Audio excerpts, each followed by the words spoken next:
नमस्कार दोस्तों, मैं हितेश मिश्रा आप सभी का स्वागत करता हूं डिकोड एग्जाम के प्लेटफॉर्म पर। आप सभी लोग कैसे हैं? आई होप आप सभी लोग अच्छे होंगे और अपनी पढ़ाई को बहुत बढ़िया तरीके से कर रहे होंगे। देखिए, आज एक छोटा सा आर्टिकल हम लोग डिस्कस करेंगे जो कि महत्वपूर्ण है आपके एग्जाम के लिए, और वो आर्टिकल क्या है? अंतरराष्ट्रीय जैव विविधता दिवस। ये आपके प्री परीक्षा के लिए महत्वपूर्ण है, साथ ही साथ में आपकी ये मुख्य परीक्षा के लिए भी महत्वपूर्ण है, और खासकर आपके यूपी पीसीएस के साथ साथ में आरओ, साथ ही साथ में जितने भी आपके राज्य सिविल सेवा परीक्षा होती है उनके एग्जाम के लिए, साथ ही साथ में यूपीएससी परीक्षा अर्थात संघ लोक सेवा आयोग द्वारा जो आपकी यूपीएससी परीक्षा अर्थात जो आपकी सिविल सर्विस की परीक्षा होती है उसके लिए भी जैव विविधता जो टॉपिक है आपका, ये क्या है? बहुत ही इंपॉर्टेंट है। तो आइए हम लोग देखते हैं कि क्या कुछ इस आर्टिकल में है, और अंत में हम लोग जो है कुछ प्रश्नों को देखेंगे, यानी कि प्री के प्रश्न को एक देखेंगे और साथ ही साथ में मुख्य परीक्षा के प्रश्न को देखेंगे कि इस टॉपिक से आपके एग्जाम के लिए मुख्य परीक्षा अर्थात मेंस में किस प्रकार के प्रश्न बनेंगे। ठीक है, तो आइए हम लोग देखते हैं। सबसे पहले अगर हम लोग बात करते हैं जैव विविधता की, ठीक है, तो जैव विविधता आपके प्री में ही पूछा जाता है, यानी कि ये एनवायरमेंट का सेक्शन है, पर्यावरण वाले विषय में आप लोग इसको पढ़ते होंगे। साथ ही साथ में जब आप यूपीपीसीएस की मुख्य परीक्षा में जो है जो पेपर आपका थर्ड है जिसमें एनवायरमेंट का सेक्शन है, वहां पर आप इसको पढ़ते हैं। साथ ही साथ में यूपीएससी में भी थर्ड पेपर में, जीएस थर्ड पेपर में आप इसको पढ़ते हैं। ठीक है, तो जैव विविधता क्या होती है, इसमें क्या कुछ बिंदु होते हैं महत्वपूर्ण, इसको हम लोग देखेंगे। और उसके पहले आपको पता होना चाहिए कि अंतरराष्ट्रीय जैव विविधता दिवस कब मनाया जाता है। तो इसका जो आंसर होगा वो क्या होगा कि प्रतिवर्ष 22 मई को अंतरराष्ट्रीय जैव विविधता दिवस मनाया जाता है। एक बात। दूसरा, अगर हम लोग इसके उद्देश्य की बात करें कि दरअसल अंतरराष्ट्रीय जैव विविधता दिवस मनाया जाता है, तो क्यों मनाया जाता है? तो इसका कारण क्या है, उद्देश्य क्या है कि जैव विविधता के संरक्षण अर्थात उसका कंजर्वेशन करना, और उसकी जो इंपॉर्टेंस है अर्थात जो इसका महत्व है, किसका? जैव विविधता का, इसके प्रति लोगों को जागरूक करना कि आपको बायोडायवर्सिटी को कंजर्वेशन उसका करना है, उसको कंजर्व करना है। साथ ही साथ में बायोडायवर्सिटी की क्या इंपॉर्टेंस होती है, वो क्यों महत्वपूर्ण होता है, इसके बारे में लोग क्या हो, जागरूक हो। ये इसका क्या है, उद्देश्य है। इसके अलावा अगर हम लोग इसके थीम की बात करें, जो कि आपके एग्जाम के लिए क्या है, बहुत ही महत्वपूर्ण है।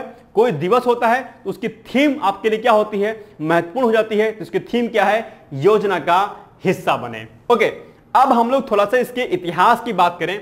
उसके पहले थोड़ा सा बेसिक, अर्थात अगर आपसे कोई जैव विविधता पूछे कि दरअसल जैव विविधता होती क्या है, तो आपको किस प्रकार से बताना है। छोटा सा मैं एग्जांपल आपको देता हूं, उससे शायद आपको चीजों को समझ में आ जाए। देखो, दो चीजें हैं। टॉपिक क्या है आपका? बायोडायवर्सिटी। देखो, बायोडायवर्सिटी,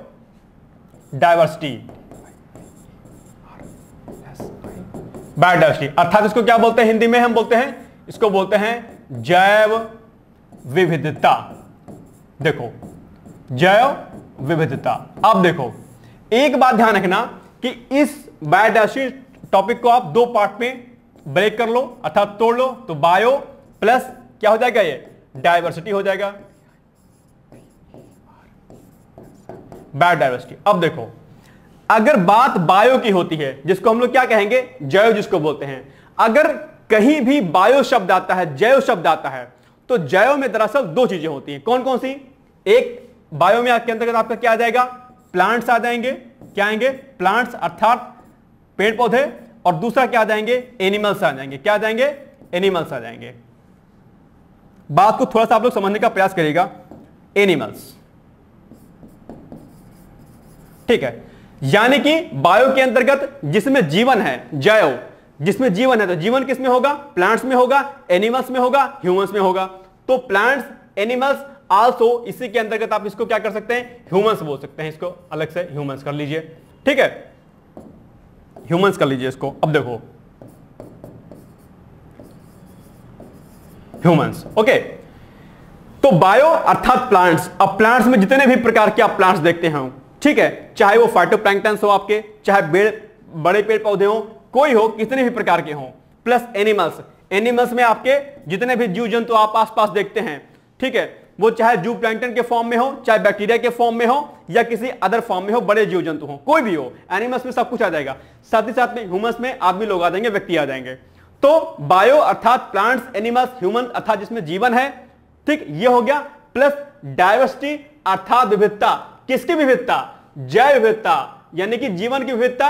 और जीवन अर्थात बायो, में कौन कौन आ जाएगा? प्लांट्स, एनिमल्स और ह्यूमंस, यानी कि इनकी विविधता जो होती है, यानी कि इन्हीं जीवों की क्या विविधता, ये क्या होगी? जैव विविधता होगी। यानी कि आसपास आप जो कुछ भी पेड़ पौधे, जानवर, पशु पक्षी, आदमी जो कुछ देखते हैं, यही क्या है? अपने आप में क्या है? जैव विविधता है। और इसको संरक्षित करने का प्रयास किसको करना चाहिए?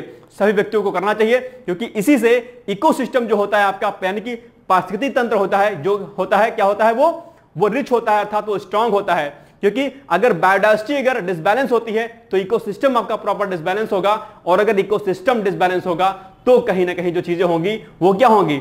जो आपका साइकिल है पूरा का पूरा बायो का, वो क्या होगा? डिस्टर्ब होगा। ओके, खैर आगे बढ़ते हैं हम लोग। तो अगर हम लोग अब आगे बात करते हैं कि इसके मनाए जाने की शुरुआत कब हुई थी, यानी कि 22 मई को जो जैव विविधता दिवस मनाया जाता है अंतरराष्ट्रीय, कब मनाए जाने की शुरुआत हुई? तो आप कहेंगे कि वर्ष 1993 यानी कि 1993 में संयुक्त राष्ट्र महासभा के द्वारा जैव विविधता के संरक्षण और महत्व हेतु 22 मई को अंतरराष्ट्रीय जैव विविधता दिवस मनाए जाने की शुरुआत की गई। हालांकि इसके पहले 1992 अर्थात 1992 में नैरोबी में जो है क्या हुआ था? अंतरराष्ट्रीय जैव विविधता मनाए जाने की बात सामने वहां पर आई थी, और फाइनली 1993 में जो है संयुक्त राष्ट्र के द्वारा इस पर मुहर लगा दी गई थी। तो ये क्या है? इसका बेसिक इसकी हिस्ट्री है। ओके, आगे हम लोग बात करते हैं थोड़ा सा अब अंतरराष्ट्रीय जैव विविधता दिवस के बारे में। जो एक इंपॉर्टेंट फैक्ट है आपके लिए वो क्या है कि अंतरराष्ट्रीय जैव विविधता दशक घोषित किया गया था संयुक्त राष्ट्र के द्वारा। वो कब घोषित किया गया था? वर्ष 2011 से लेकर के वर्ष 2020 के बीच में जो है अंतरराष्ट्रीय जैव विविधता दशक जो है घोषित किया गया था। कई बार आपके एग्जाम में यहां से प्रश्न पूछा हुआ है, तो इसको आप लोग नोट डाउन कर लीजिएगा। इसके अलावा अगर हम लोग थोड़ा सा बात करते हैं कि जैव विविधता का सर्वप्रथम प्रयोग किसने किया था, तो WG रोजन द्वारा 1985 अर्थात 1985 में सर्वप्रथम जैव विविधता शब्द का प्रयोग किया गया था। यह आपके प्रीलिम्स के लिए क्या है? इंपॉर्टेंट फैक्ट है, ध्यान रखिएगा। ओके, अब हम लोग बात करते हैं जैव विविधता से संबंधित एक टॉपिक है आपका, क्या है? वो है आपका हॉट स्पॉट। कई बार यहां पर यानी कि हॉट स्पॉट से कई बार क्या हुआ है? प्रश्न आपकी मुख्य परीक्षा में आया हुआ है, और साथ ही साथ में हॉट स्पॉट कौन कौन से हैं भारत में वो भी आपसे पूछा है। तो हॉट स्पॉट की अगर बात करते हैं तो हॉट स्पॉट क्या होते हैं? हॉट स्पॉट्स वे स्थान होते हैं जो जैव विविधता अर्थात बायो डायवर्सिटी के पॉइंट ऑफ व्यू से क्या होते हैं? बहुत रिच होते हैं, अर्थात वहां पर बायोडायवर्सिटी बहुत अच्छी होती है, वहां पर विविधता बहुत अच्छी होती है। लेकिन इसमें एक नेगेटिव पॉइंट भी होता है। वो क्या होता है कि जैव विविधता तो वहां पर बहुत होती है, लेकिन कहीं ना कहीं वो जो है अपने खात्मे की तरफ बढ़ रहे होते हैं, अर्थात वहां पर उनके ऊपर उस स्थान पर क्या होता है? संकट मंडरा रहा होता है। तो यानी कि जहां पर जैव विविधता तो रिच होती है, समृद्ध होती है, लेकिन साथ ही साथ वहां पर संकट भी उस पर होता है। तो ऐसे स्थान जो है भारत में कौन कौन से हैं? एक है आपका इंडो बर्मा क्षेत्र, फिर हिमालयन क्षेत्र, पश्चिमी घाट और सूर्यालैंड हो गया आपका। तो ये आपके एग्जाम में क्या होता है? कई बार पूछा है, इसको तुरंत आप लोग क्या करिएगा? नोट डाउन कर लीजिएगा। ओके, और ये वाला टॉपिक भी और ये वाला भी पॉइंट। ओके, आगे बढ़ते हैं हम लोग थोड़ा सा। नेक्स्ट है, अब हम लोग जैव विविधता के अगर महत्व की बात करें कि इसका इंपॉर्टेंस क्या है, यानी कि बायोडायवर्सिटी का, तो पहला पॉइंट क्या है कि ये आर्थिक दृष्टि से क्या है? महत्वपूर्ण है। यानी कि जब आप फॉरेस्ट एरिया में जाओगे तो वहां पर बहुत सारी क्या होती है? इमारती लकड़ियां होती हैं, उनका प्रयोग आर्थिक दृष्टिकोण से होता है, ठीक है। और अन्य माध्यमों के उससे जो है क्या होता है कि इसका प्रयोग जो है अलग अलग जगहों पर बिल्डिंग्स बनाने में और कई जगहों पर इसका प्रयोग किया जाता है। साथ ही साथ में जो प्लांट्स होते हैं उन प्लांट्स का उपयोग हम लोग दवाओं में बनाने में अर्थात औषधियों को बनाने में भी अलग अलग प्रकार के जो प्लांट्स होते हैं छोटे छोटे कई प्रकार के। भारत तो इतने विविधताओं वाला देश है प्लांट्स के मामले में कि यहाँ के बहुत सारे प्लांट्स जो हैं छोटे छोटे घास कई सारे घास वगैरह भी होती हैं, उनका प्रयोग औषधियों को बनाने में अर्थात मेडिसिन को बनाने में उसका उपयोग किया जाता है। साथ ही साथ में पारिस्थितिकी के तंत्र यानी कि जो आपका इकोसिस्टम होता है इसके स्टेबिलिटी के लिए इसके स्थायित्व के लिए बायोडायवर्सिटी का रिच होना बायोडायवर्सिटी का कंजर्व होना क्या है? बहुत ही इंपॉर्टेंट होता है। ठीक है, मैंने आपको थोड़ी देर पहले इसके बारे में बताया था। इसके अलावा जो बायोडायवर्सिटी से रिच एरिया होता है वो कहीं ना कहीं पर्यटन के लिए जो है क्या होता है? महत्वपूर्ण होता है। इसके अंतर्गत चाहे वो हॉटस्पॉट वाला क्षेत्र हो आपका हो, चाहे वो जो वेटलैंड्स होते हैं यानी कि जो आर्द्र भूमियां होती हैं वो भी जैव विविधता से क्या होती हैं? रिच होती हैं। वो भी आपके टूरिज्म के लिए अर्थात पर्यटन के लिए क्या होती हैं? महत्वपूर्ण होती हैं। तो इसलिए कंजर्वेशन बायोडाइवर्सिटी करना क्या है, बहुत ही महत्वपूर्ण है। आगे हम लोग बढ़ते हैं।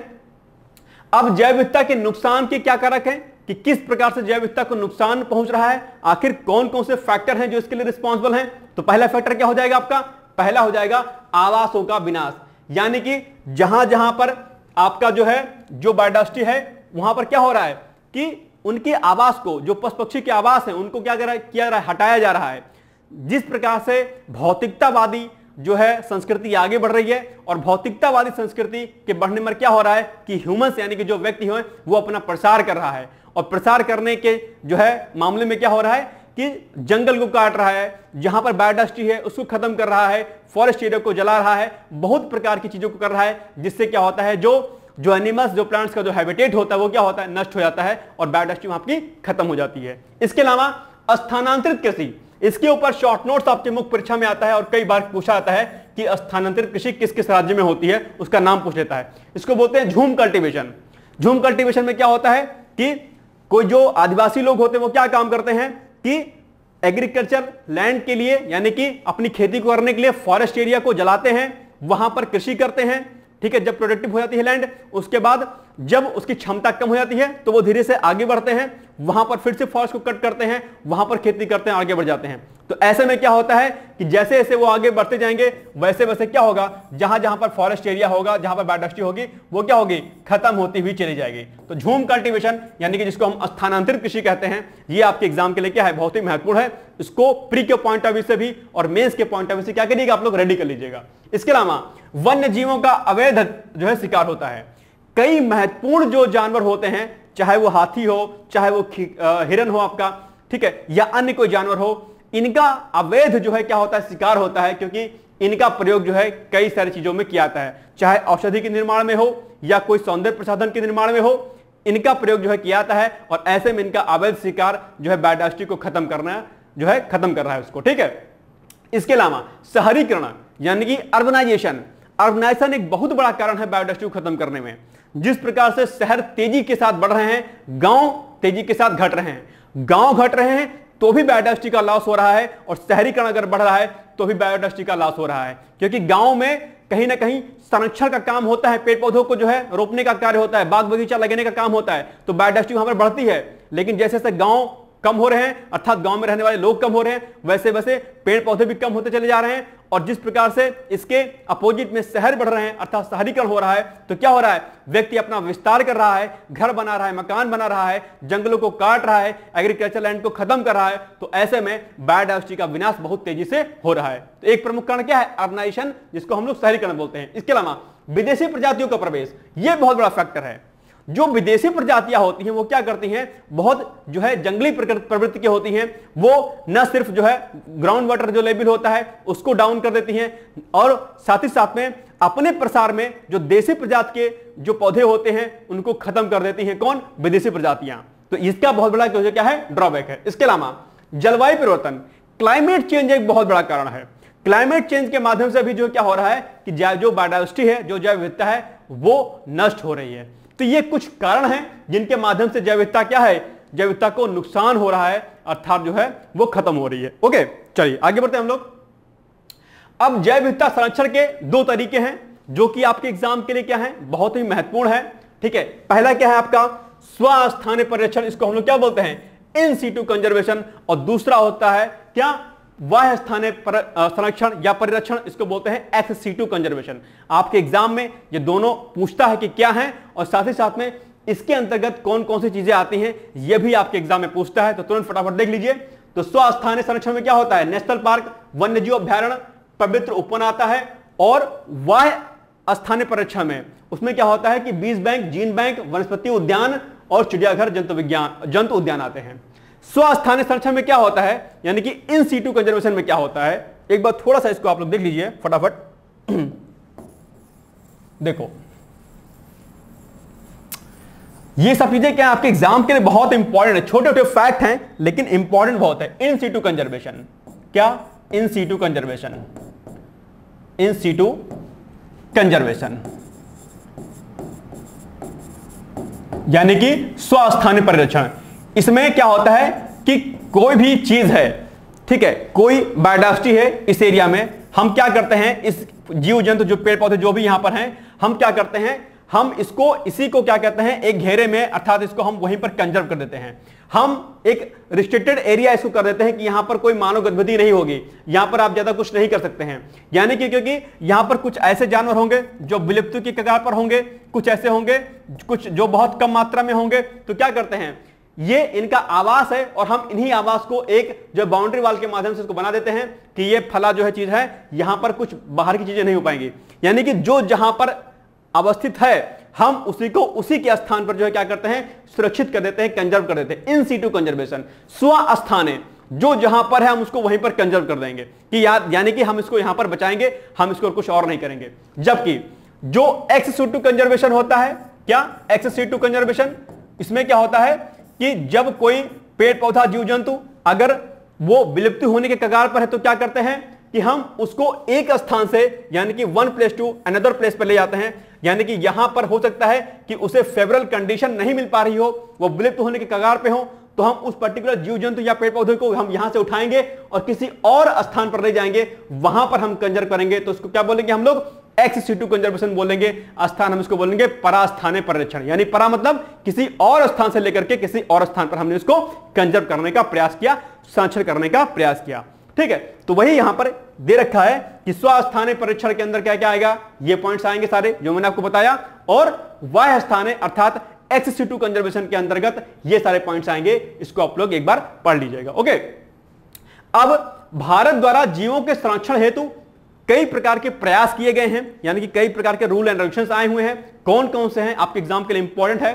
पहला, वाइल्ड लाइफ प्रोटेक्शन एक्ट 1972 अर्थात वन्य जीव संरक्षण अधिनियम 1972, कई बार आपके एग्जाम में पूछता है, ध्यान रखिएगा। इसके अलावा पर्यावरण संरक्षण अधिनियम 1986 1986, यह भी पूछता है, इंपॉर्टेंट है। और जैव विविधता अधिनियम 2002, ये बहुत इंपॉर्टेंट है और इसमें अभी हाल ही में संशोधन हुआ है 2022-23 में, इसको भी देख लीजिएगा। इसके अलावा आर्द्र भूमि संरक्षण एवं प्रबंधन नियम 2017, ये क्या है, भारत के द्वारा कुछ प्रयास किए गए हैं जैव विविधता को संरक्षित करने का। इसके अलावा हालांकि और भी कई सारे जो है इसमें नियम हैं, तो उसको भी आप लोग एक बार डिटेल्स में देख लीजिएगा। फिलहाल एग्जाम में अगर आएगा तो ये सारे चीजों को आप वहां पर मेंशन कर दीजिएगा। ओके, अब हम लोग आते हैं थोड़ा सा प्री के परीक्षा प्रश्न पर, जिसका उत्तर आपको कमेंट बॉक्स में जाकर के देना है और मुझे पूरी उम्मीद है कि आप इसका उत्तर जरूर देंगे, क्योंकि इसका जो आंसर है वो आज के वीडियो में ही छुपा हुआ है।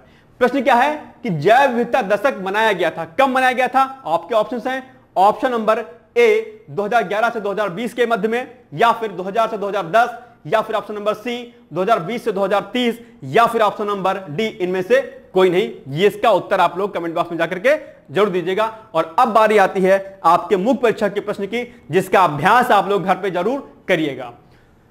अब देखिए पॉइंट क्या है कि जैव विविधता से आप क्या समझते हैं, इसके संरक्षण के क्या उपाय हैं, ये आपको बताना है। और दूसरा प्रश्न जो कि आपके एग्जाम के लिए बहुत महत्वपूर्ण है, वो क्या है, वो है प्रश्न आपका कि कुनमिंग मॉन्ट्रियल वैश्विक जैव विविधता फ्रेमवर्क क्या है, इसके लक्ष्यों पर चर्चा कीजिए। हो सकता है कि इसको आप लोग पहली बार सुन रहे हो, ये प्रश्न मैंने आपको डाल दिया आपके एग्जाम में, इस पर हम लोग कभी किसी दिन डिस्कस कर लेंगे, लेकिन इसको आप लोग इंटरनेट पर सर्च करिएगा और देखिएगा कि ये मॉन्ट्रियल जो वैश्विक जैव विविधता फ्रेमवर्क है क्या है, और इससे हम और इसका लक्ष्य क्या है।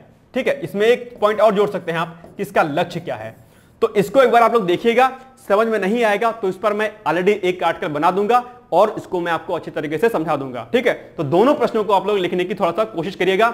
यकीन मानिएगा कि अगर आप हमारे साथ इसी तरीके से चलते रहेंगे तो करंट की तैयारी के साथ साथ में आपका स्टैटिक और डायनामिक पोर्शन क्या होगा, दोनों आपका प्रिपेयर होता चलेगा। तो ये था आज का हमारा आर्टिकल। मिलते हैं कल एक नए आर्टिकल के साथ, तब तक आप सभी लोग पढ़ते रहिए, मस्त रहिए। All the best, thank you so much, bye bye, take care.